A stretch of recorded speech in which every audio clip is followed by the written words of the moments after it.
do trabalho. E eu vou começar com essa máxima de Jesus. Meu Pai trabalha até hoje e eu trabalho também. Com essa máxima, ele nos ensina que o trabalho é uma ferramenta para o nosso progresso intelectual e moral. Na questão 674 do Livro dos Espíritos, os Espíritos dizem que o trabalho é lei da natureza, por isso mesmo que constitui uma necessidade.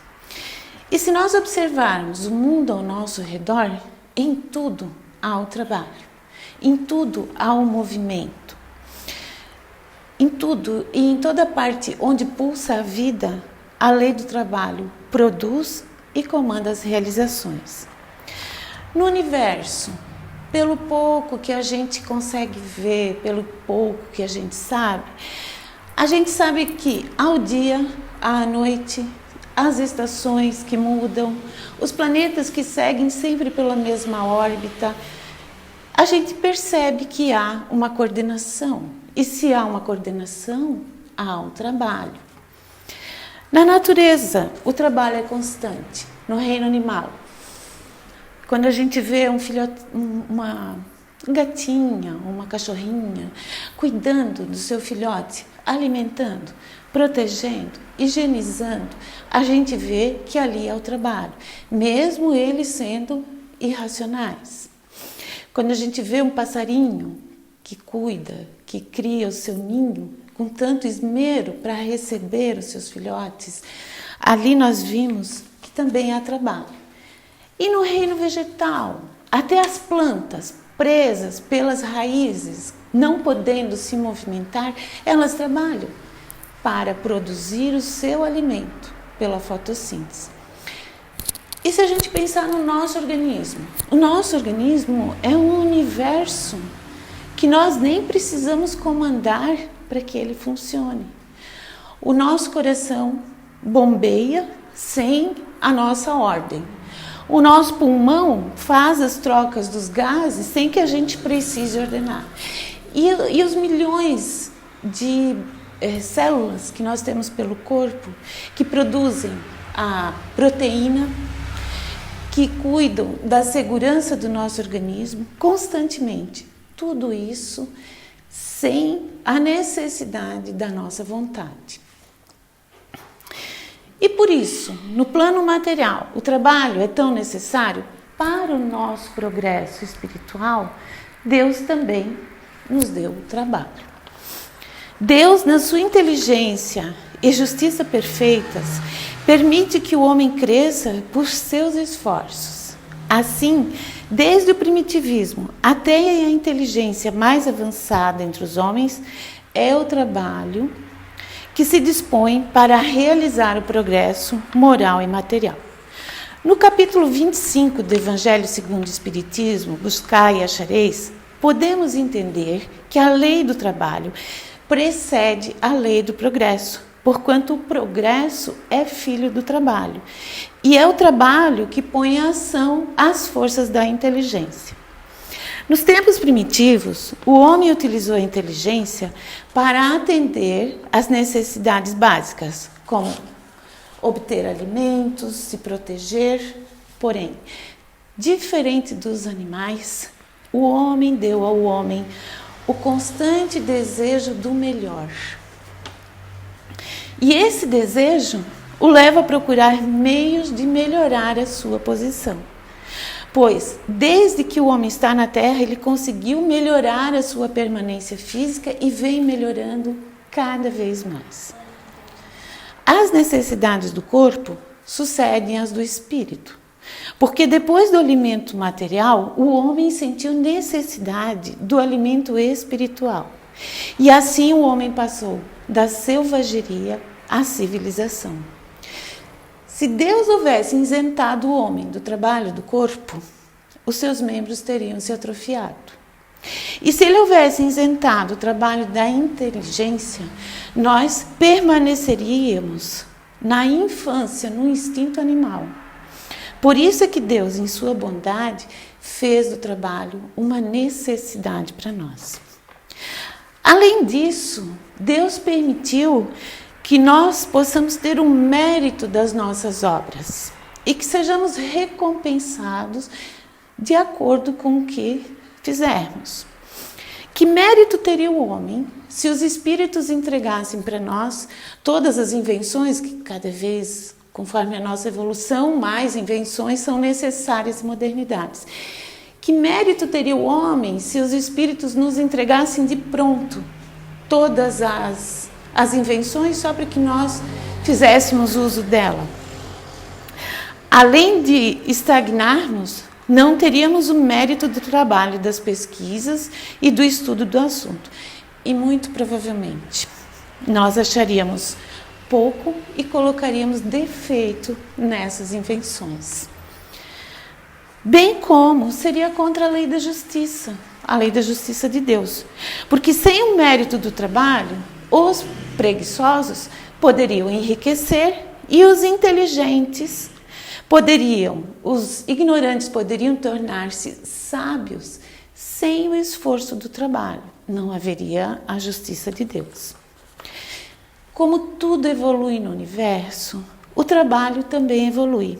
Quanto mais primitivo o mundo, mais duro, rude e braçal o trabalho.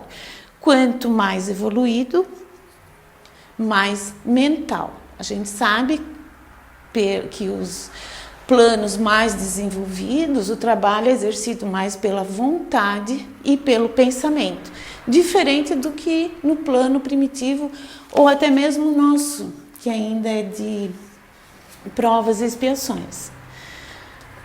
Então Deus nos deu o trabalho como uma ferramenta abençoada para o nosso progresso. Mas Ele nos deu a liberdade de escolher se vamos trabalhar, o quanto vamos trabalhar, como vamos trabalhar. E é claro que dentro da lei de Deus existe também a lei da ação e reação. Eu posso escolher não trabalhar, posso escolher trabalhar pouco, mas eu terei a consequência disso. Se eu trabalhar bem, trabalhar com honestidade, com afinco, em prol de mais pessoas, é claro que eu receberei por isso também. Mas como nós podemos definir o trabalho? Responde os Espíritos na questão 675 do Livro dos Espíritos que toda ocupação útil é trabalho. Então agora, neste momento, na verdade nós estamos trabalhando. Nós estamos aqui nos melhorando, estudando, procurando aprender, procurando nos melhorar. Emmanuel, no livro Pensamento e Vida, classifica o trabalho em 3 categorias: o trabalho obrigação, o trabalho ação e o trabalho serviço. O trabalho a obrigação é aquele que nos sustenta, é aquele que nós é aquele que nós fazemos para vivermos aqui na Terra. O nosso trabalho profissional, o nosso trabalho dentro de casa, que também precisa ser feito. E ele é muito importante porque nós vamos aprendendo com esse trabalho obrigação o que é o trabalho mesmo. E referindo-se ao trabalho profissional, vocês já repararam como as pessoas têm por hábito reclamar do trabalho? Tá? É comum que façam uma associação à dificuldade, falam com pesar do trabalho, que é alguma coisa muito penosa de se fazer. Provavelmente, a conotação do sofrimento vem da origem do trabalho, da origem da palavra trabalho, que remonta à Roma antiga. Essa palavra era associada a um instrumento de tortura, o tripalium, tá? E depois adaptado, ele virou um instrumento agrícola, mas também no trabalho duro, braçal, pesado. Portanto, nós aprendamos a gostar do que fazemos ou procuremos a atividade profissional que nos agrade mais. Ninguém é obrigado a ficar numa atividade que não faça bem feito. E quanto muitas vezes não há como mudar de atividade, mas que procure fazer da melhor maneira possível. Porque ela resulta não somente no nosso sustento, mas também no ambiente que nos rodeia. Se eu vou trabalhar de mau humor, gente, eu acabo afetando quem está do meu lado.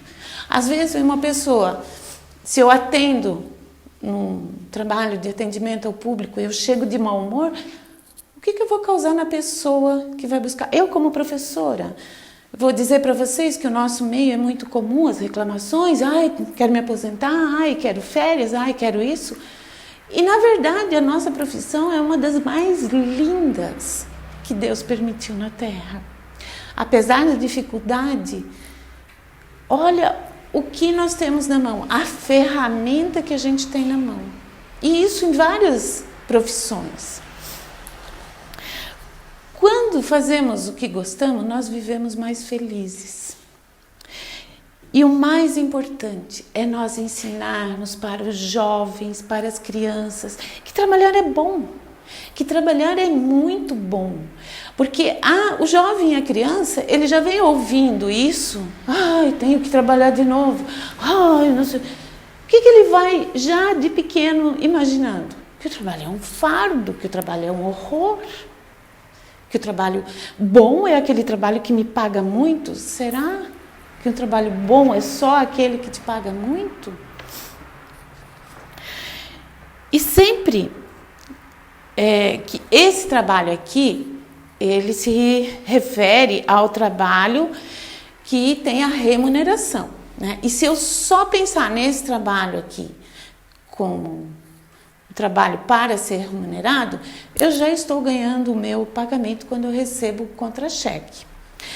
Porém, mesmo quando visa somente ao nosso sustento, diz Rodolfo Caligares no livro Leis Morais, que o trabalho honesto proporciona 3 realizações: fortalecimento do sentimento de dignidade pessoal, a pessoa se torna mais respeitada na comunidade em que vive e tem uma contribuição para a sua sensação de segurança.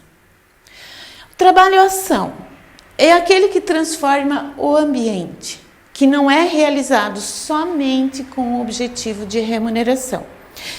Pode transformar o ambiente pelas artes, pela educação, pelo exemplo. Ele pode alterar o ambiente, mas não necessariamente vinculado a uma remuneração. A pessoa pode ter até um outro trabalho, mas se dedica aos projetos para que mude o ambiente, para que o ambiente se torne melhor. São aqueles empreendimentos em que as pessoas se dedicam a benefício de muitos. São as pessoas com ideais nobres, que mesmo que sejam remuneradas, não é isso que lhes move. O que lhes move é o desejo de um lugar melhor. Mas, se nós nos detivermos somente no trabalho-ação, que transforma a parte exterior, que traz benefícios, sim, mas que transforma somente a parte exterior, nós estaremos circunscritos a uma realidade externa que sempre vai sofrer transformações. Agora, no trabalho-serviço, é o trabalho que identifica no outro as suas necessidades e busca atendê-las na medida do possível. Esse trabalho, quando reconhece nas criaturas suas necessidades, é um trabalho de natureza superior, porque ele não espera reconhecimento, retribuição, nem transformação do mundo físico, mas ele auxilia a criatura nas suas necessidades. É movido por esse espírito de serviço que vamos compreendendo a nossa existência como um grande campo de trabalho em favor de nós e do próximo. A partir do momento em que cada criatura se preocupar em dedicar algum tempo do trabalho-serviço nos seus momentos de folga, podemos mudar o mundo. Porque podemos aplicar a nossa o nosso empenho para acalmar, suavizar a dor do outro. No trabalho e serviço, nós mudamos a nós mesmos, nos transformamos.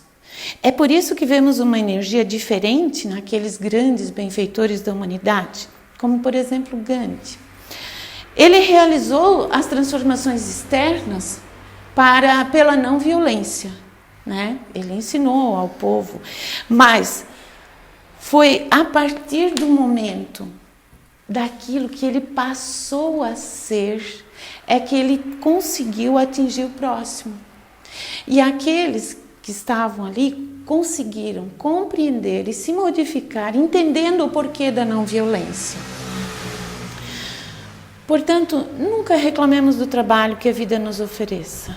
A cada dia agradeçamos a Deus o trabalho bendito e honesto, pois que ele será passaporte para dias felizes nesta e na outra vida. O trabalho na seara espírita. Isso não falta. A gente sabe, isso não falta. É aqui que se encaixa mais apropriadamente para nós o trabalho e o serviço. Porque nós viemos aqui, não esperamos reconhecimento, não esperamos transformar o mundo aqui ao nosso redor. Nós buscamos olhar a pessoa que aqui chega e atendê-la na sua necessidade. Nós somos afortunados aqui no movimento espírita pelas múltiplas oportunidades que nos apresentam de trabalho. E a casa espírita é um local abençoado para a gente exercer esse trabalho. Quando assumimos um trabalho na casa espírita, nós estamos assumindo também um compromisso com o movimento espírita e estamos representando a doutrina espírita nas atividades em que estejamos envolvidos. Ser tarefeiro da casa espírita vai muito além do que nós conseguimos ver. Por isso, o nosso grande desafio como trabalhador espírita é aprender a bem servir. E é necessário que nós aprendamos a trabalhar em equipe, exercitando o espírito de doação e a humildade. Lembrando que além da equipe do plano físico, nós também trabalhamos com a equipe do plano espiritual. Quer dizer, nós temos compromissos não só aqui, mas com uma equipe que conta conosco, com a nossa dedicação. Nós temos que ter o cuidado como trabalhadores, com as vibrações que nós deixamos aqui na casa espírita, nos ambientes. Nós precisamos estudar constantemente e devemos nos qualificar para melhor realizar as atividades que nos competem. Porque nós sabemos que no plano espiritual assim também acontece. Existem vários tipos de serviço e existem várias equipes especializadas que atendem aos encarnados. Não só os encarnados, como os animais, como as plantas, como tudo que há aqui na Terra. E eles são extremamente especializados. Num passe que a gente acha tão simples, vem uma equipe que conhece profundamente os mecanismos do passe. Então, aqui é um hospital, é um ponto de acolhimento, é um pronto-socorro, é uma escola. E nós temos que nos preparar para isso. Lembrando sempre que mesmo sendo um trabalho voluntário, não quer dizer que não seja necessária a assiduidade, o comprometimento, pontualidade, a dedicação. Não ganharemos aqui a recompensa material, nem a promoção pessoal. Nem queremos isso, porque isso aí já vai estragar todo o nosso plano de trabalho. Se eu... aquela pessoa lá do centro... o que acontece? Desperta a vaidade já vai estragando. Então, nós temos que trabalhar e não pensar nisso. Mas estamos crescendo em todos os sentidos, moralmente e intelectualmente.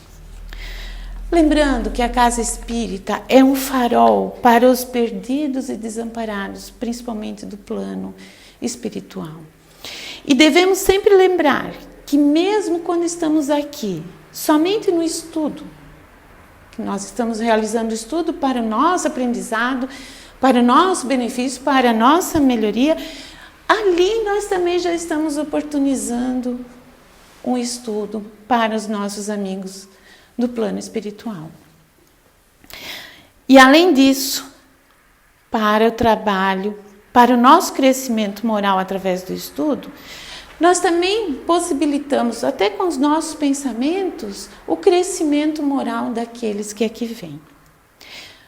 O trabalho é, ao lado da oração, o mais eficiente antídoto contra o mal. Ele nos ajuda a esquecer os pensamentos que nos perturbam, as mágoas, os ressentimentos. A gente convive com isso aqui na Terra. A gente entra em conflito com as pessoas, ou alguém fala alguma coisa que a gente não gosta, ou a gente acaba às vezes falando uma coisa que não é, que causa um desconforto. Se eu me dedicar ao trabalho, eu não vou ficar pensando naquilo. Eu depois trabalho, depois com a cabeça mais fria, aí eu vou pensar naquela situação causada por mim ou por outro. Ele é preventivo contra as influências negativas que nos cercam, tanto espiritual quanto aqui da Terra, porque isso nós temos muito aqui, tanto aqui na Terra, com as fofoquinhas, a gente vai se perdendo nisso, quanto as espirituais. É um forte aliado para a autodisciplina. Quando queremos alcançar um objetivo, é o trabalho que nos mantém no foco. Eu ia colocar assim, exemplo, a dieta, mas eu pensei, nossa, é muita cara de pau tu colocar dieta, porque eu ainda não consigo. A gente deveria, é um hábito nocivo para mim, o excesso de comida. Eu deveria, o quê? Depois desse estudo todo, tenho certeza que agora eu estou mais consciente do que o trabalho faz, me envolver mais com o trabalho para conseguir me autodisciplinar. E ele ajuda muito nos tratamentos terapêuticos para os transtornos depressivos e os hábitos compulsivos. Pois, quando mantemos a mente e as mãos ocupadas com o trabalho, nos equilibramos e não damos aso aos pensamentos destrutivos. Exemplo disso são aquelas clínicas que tratam os dependentes químicos. Eles fazem muito trabalho manual e também com a natureza. Eles têm horta, plantas, eles se envolvem no trabalho. E é pelo trabalho que nós sempre podemos melhorar as nossas condições de vida material. Todo mundo quer uma vida melhor. É pelo trabalho que a gente pode conseguir, tanto para nós quanto para os próximos. Mas quando nós trabalhamos, nós temos a necessidade do repouso. No Livro dos Espíritos, na questão 682, Kardec questiona se o repouso também é lei, assim como o trabalho. E os espíritos respondem que, sem dúvida, o repouso serve para a reparação das forças do corpo e também é necessário para dar um pouco mais de liberdade à inteligência, a fim de que se eleve acima da matéria. O descanso é uma necessidade natural do organismo e um direito de todos nós. Após a jornada de trabalho, precisamos refazer ânimos e recuperar as energias.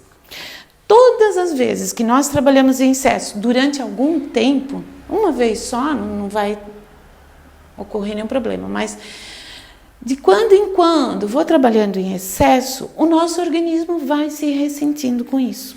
E esse desgaste nos leva a um estado que chamamos de estresse. E nós sabemos que o estresse acarreta em várias doenças, como insônia, depressão, problemas cardíacos, tem a pressão alta, que pode levar ao AVC, ao infarto, envelhecimento precoce e doenças da pele, psoríase. A gente sabe que é um dos resultados do estresse. Então, nós precisamos equilibrar o trabalho com o repouso. Mas como seria esse repouso? Ficar dormindo 12 horas seguidas? Ficar parado sem fazer nada no sofá? Assistindo uma televisão por um tempo indeterminado, tipo maratonando séries?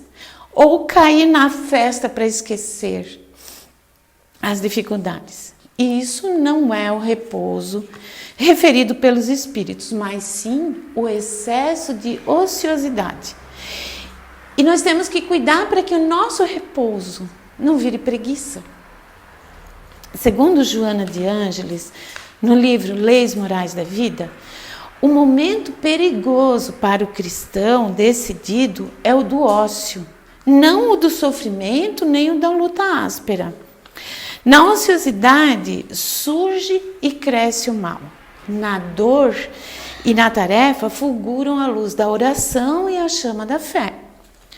Maledicências e intrigas, vaidade e presunções, calúnias e boatos, despeito e descrédito, inquietação e medo, pensamentos deprimentes e tentações nascem e se alimentam durante a hora vazia. Os germes criminógenos de muitos males que pesam negativamente sobre a economia da sociedade se desenvolvem durante os minutos de desocupação e ociosidade.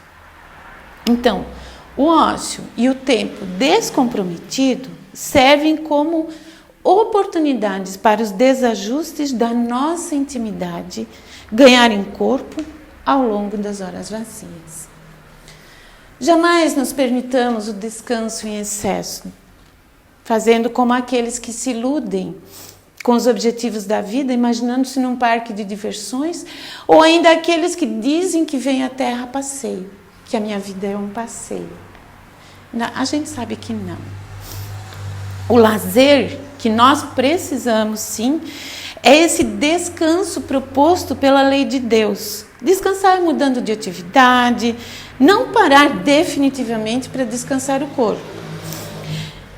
É certo que nós precisamos de uma certa quantidade de horas de um bom sono, porque é durante o sono que o organismo exerce as principais funções restauradoras do corpo, como o reparo dos tecidos e a síntese de proteínas. E durante o sono é possível repor energias e regular o metabolismo.